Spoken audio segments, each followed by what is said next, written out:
Alam nyo ba kung ano ang nakakawala ng moral ng isang tao? Ano ito? Ito. Nakikita nyo ba yan? Yung mga ganyang mga komento, mga ganyang mga salita, sinasabi na pangiinsulto, ginagawang katatawanan, at nakakababa ng moral ng isang tao.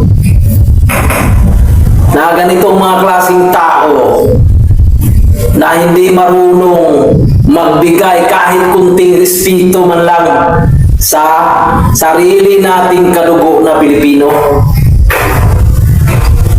Alam niyo kung ano? Ano ang kinaiinisan ko na sumisimpatiya ako ngayon, nagbibigay ako ng komento. O ito na ang sinasabi ko na gagawin kong content ang kawalang-hiyaan ng mga ganitong klaseng tao. Ito na sentro ngayon sa nagiging viral sa social media, itong si MVP Rini Batibunya sa Ateneo na taga Talapugo, Agusan del Sur, na 18 anyos pa lang nangangarap na hindi lang sa sumikat, makaahon. Ang sentro ng pangarap niya ay matulungan ang kanyang pamilya at makaahon sa kahirapan. Yan ang nagiging goal niya, pangarap niya sa kanyang buhay.